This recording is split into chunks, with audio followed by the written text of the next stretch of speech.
Question 112. Diencephalon, the thalamus, subthalamus, epithalamus, and metathalamus. This is the diencephalon. You have the thalamus, hypothalamus, subthalamus, metathalamus, and epithalamus. The thalamus is embedded into the white matter on the lateral side, and this is the internal capsule. The thalamus is the main subcortical sensory center and subcortical motor center. It's a part of the extrapyramidal system. It's also a part of the reticular formation and a part of the limbic system.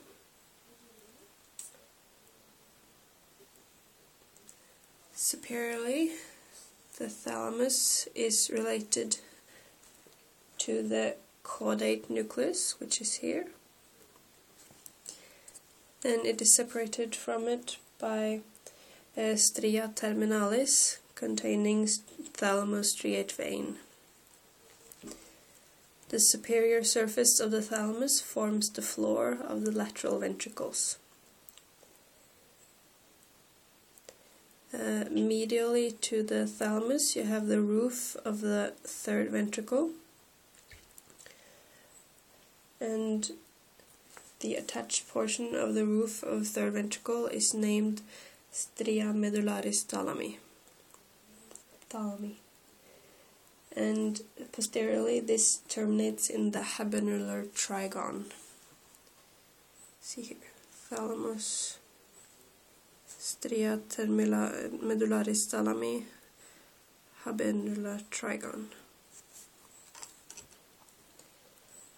The medial surface of the thalamus bordered the third ventricle. So you see here, this is the medial surface of thalamus. The anterior ends projects into the tubercle, and the two thalami are connected by the interthalamic adhesion.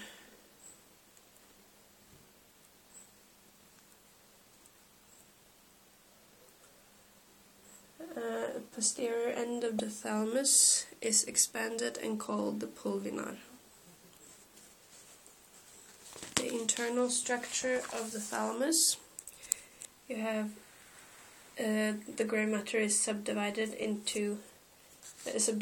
by internal medullary lamina into the anterior part, medial part, lateral part, and the posterior part. And in addition we have small nuclear groups, intralaminar nuclei, reticular nucleus, the long one there, and also the midline nucleus. The anterior part belongs to the limbic system. The medial part also belongs to the limbic system. The lateral part, you have subcortical, motor, and sensory centers. The small nuclear groups are a part of the reticular formation. The posterior part is called the pulvinar nuclei, part of limbic system. The connections of the thalamus, most important, are the connections of the lateral part. You have afferents from the lower sensory centers, so the spinothalamic, medial lemniscus, and trigeminal lemniscus. And you have afferents from the subcortical motor centers, like the basal nuclei, cerebellum, and red nucleus. And you get afferents to the cortex, the sensory area, and motor area in the cortex. The metathalamus consists of the lateral geniculate nucleus and medial geniculate nucleus.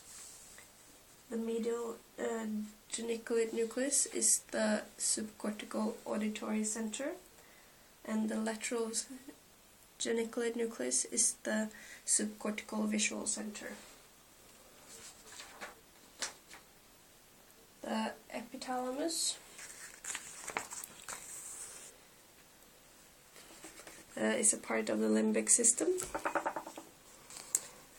and it consists of the habenular trigon here, the habenular commissure, the posterior commissure, and the pineal body. And the habenular trigon contains habenular nuclei. Lastly, we have the subthalamus.